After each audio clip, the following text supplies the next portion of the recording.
big NFL news is this weekend, man. Earl Thomas, formerly of the Baltimore Ravens, just got released. It was a lot of talk going on around that situation in terms of him having an altercation in practice with Chuck Clark, and how that whole situation played out. Come to find out, it's been more than just that fight that got him kicked off the team. Apparently, he had a history of being late, not showing up to team activities and stuff like that. So that kind of played into it.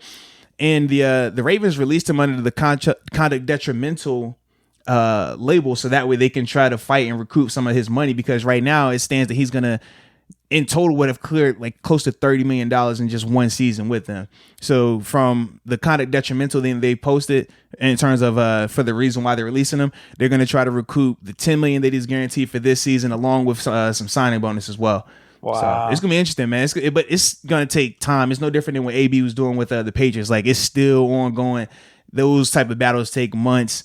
And that's what the NFLPA is for. Right or wrong, they fight these type of situations. So yeah, understood. I mean, if that was guaranteed money, right? Yeah. For this season, $10 million. Yeah, you should be fighting for that. Like, no matter if he was released for right, wrong, good reasons, whatever. Like, dude, that was guaranteed money. Yeah, but the way the NFL contracts work, when they give you the conduct detrimental moniker, right? That's that, like the little can loophole void everything. Yeah. So now the onus falls. Is that what the Patriots did with AB? Yeah, that's what I want to say they did. But AB ended up getting his money, right? No, it's not official just yet. Really? It's still ongoing. It takes a while, bro. It's no different than like if you had to fight a court case, bro. Like, don't they still have his money on the cap though? Yeah. Okay. Yeah, but it takes like a long time. Like, it takes months to have these things play out, bro. That's the only thing with that, man. So we were texting about this. We wanted to talk about what this means for Ravens' chances in the AFC North, or what it just means for the AFC North. I mean, a little bit of both. Yeah. When I think of number one, Earl Thomas off of the Ravens, they go from. I mean, they had the case where I've personally felt they had the best secondary in the AFC North. Right, when we talk about the safety plus corner play, right. We knew, hey, Pittsburgh is stacked, but they had more weapons in that regard. Them losing Earl, that's a big hit. I know they're going to try to spin it how we spent the AB situation, talking about, addition by subtraction. You kind of get a better bad chemistry, whatever it is. Yeah. But at the end of the day, you need dogs, and they're going to have Deshaun Elliott, who's a 6th rounder out of Texas in 2018. Trying to take. You got the other guy here too. Yeah, the other guy is Chuck Clark. That's the other guy who's going to be a safety for him. 6th rounder. Yeah. Chuck Clark. Yep. And then Deshaun Elliott is the other one, 6th rounder. Yeah, 2 6th rounders. For me, I'm like, young too. Yeah, I'm like, y'all can try to spin it how you want to spin it. Deshaun has, I mean, in terms of football experience, he hasn't seen a lot. So you're going to feel that.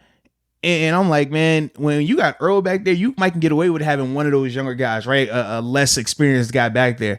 You don't got the luxury when there's 2 of those guys back there. That changes a lot drastically. We talked about how just when Minka came to the Steelers, how that changed the whole outlook of our secondary. It's a reason those type of players are who they are.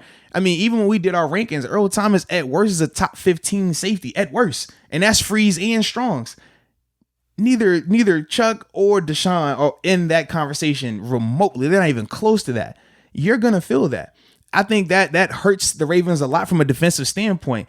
I think for teams, I mean, obviously, like the Steelers, this is a big benefit because now you're like, hey, man, that closed that gap a lot. Depending on how far you thought it was based off of last season and going into this season, the Steelers have to be extremely excited about that because the Ravens, man, they're going to feel that. They're going to feel that in a major way.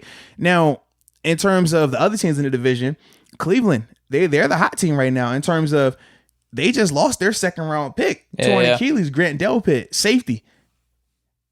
If you could get Earl to come there, that's the 2 for 1 right there because you strengthen your team. You hurt the Ravens team. It could change a lot for you, man. See, I'm hearing Cowboys. Now I'm hearing that's not likely. I'm hearing Titans. I don't know if that was completely a joke based off that meme I sent you, but I don't know. Is Cleveland actually Cleveland? Cleveland's in the conversation, bro. No way. Yeah, from the Cowboys standpoint, I don't think it's gonna happen personally. Like I know they flirted with it a little bit. Browns, from what I'm seeing right now, man, I think Cleveland's gonna be one because they needed Grant Delpit, the 2nd round safety out of LSU, to come in and change the face of that secondary. They needed him to have a big impact immediately.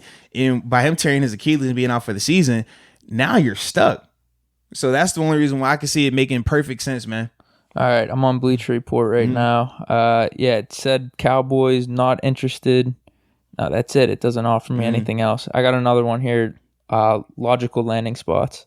Falcons, Colts, Texans, Chargers. They got Browns at 4, 49ers, Patriots, Cowboys 1. So, yeah, I mean, if the Browns could be in that mix there, damn, dude. I mean, for the Browns, that would be a huge pickup, man. Now, I don't know how that would affect them in terms of their standing in the North. I still think they're going to be the third best team right now behind Pittsburgh and Baltimore. But I definitely think that would be a major upgrade for them, though, man, if you could get him out there, because if you're the Browns, you were hoping that Grant Delpit was going to be able to come in and learn on the fly, be that impact player in the secondary, but he had tackling issues. We knew that. That was part of the reason why he dropped in the second round. And you were still going to be hoping that, he was going to be learning pains, growing pains with them, just being a young player in this type of year. Sign a 1 or 2 year deal here. Yeah, that's and all. I think where Earl is less about his on field and more about his off field right now. So from a money standpoint, he's probably going to have to take a little bit less because of the character concerns, very similar to what AB's situation is right now. But I think if he gets into a situation like a Cleveland, he can prove that, hey, for 16 games, I can stay out of trouble, no off field, no locker room stuff. Yeah, you take it on a 1 year deal, you do your thing there. Then I think you go back and hit it again and get paid the way you want to get paid. I think that type of scenario works best for him right now, because right now it's too much. I mean, you look at what happened in the end of Seattle, or you look at how the Ravens ended. It's just two very respectable franchises, very respectable organizations in terms of how they're run. We talk about Pete Carroll, we talk about Harbaugh, we talk about just overall how they conduct their teams. It's not like we're talking about they're like he was at some dysfunctional place like Jacksonville. Yeah. That's not the case. You get kicked out of 2 spots like that, like, it's not a good look. And then that's not even counting the whole situation with his brother and the wife and all that took place earlier this offseason. Right now, Earl has to prove that, man, he can stay out of trouble and not be a distraction. We know what he could do on the field. Yep. But that's why I think like a place like Cleveland right now, man, it's going to be low maintenance in terms of from a media standpoint. It's not going to get the same type of hype and talk about. They're low key right now. Yeah. They've just been going about their business, I think which is good for them. And the thing is, we talked about Cleveland's roster. They have players. When you look at it on paper, they have a good team. Yeah. So you go into a situation like that where it's not a lot of attention around you. You could fly under the radar, get your quote unquote good credit back from a character standpoint. And at the same time, I mean, who knows if Baker gets hot, those guys play well. I mean, you might be in the mix for something. Who knows what it might be? And we've seen the AFC North put 3 teams in the playoffs before. Extra seed in the playoffs now. Right. So that all could benefit you right there, man. Well, now you can have 4 teams from a division, huh? Oh, I guess in theory. That's crazy. I don't know how that would be possible. Yeah, that'd be because I feel like one team's always got to be getting beat up on. I can't. Because I'm like, even the 2 years that we had 3 teams go, the Browns were the bad team. Yeah, the Browns were winning 1 game or no games. Maybe Maybe you could see it with the NFC West. But what is that last team gonna? Dude, what are you doing over there, bro? Like, holy cow! Drops and it sounds bad because it's hitting the water bottle. Jeez. So there it is. Yeah, but from a, I'm trying to think for that 4th team, what would their record even have to be? You have like 8-8. You'd have to have like to go 10-6 and 9-7, 2 8-8 teams. I don't even know if that's possible. Right, that's what I'm saying. Like, I just don't, because you still have to play these teams twice. Like, yeah, that's tough. It'd be funny if it happened. It would be, man. But yeah, Browns actually have a shot to make the playoffs. I think if you're talking about toughness of divisions, we're easily, I'm just going to say this right now, easily top 3. I mean, if you look into it deeper, maybe even top 2 or maybe the toughest division. Because I think it's between us, obviously the NFC West. You could throw the NFC South in there right now. Yeah, definitely. Yeah. I think those are kind of like the main front runners with this whole thing. Yeah, I was going to say AFC West, but I don't. It's not the same, man. Raiders, we still got to see it. Chargers, still got to see it too. Even the Broncos, like there's a lot of hype with them. NFC North, you could throw that in there, just depending on how Chicago looks. And Stafford, yeah. But if Stafford is healthy, at least he's going to be competitive. He's going to be competitive. He's going to be in the mix. So that's another division. Yeah, I think we're at least top 3 though. Yeah, definitely.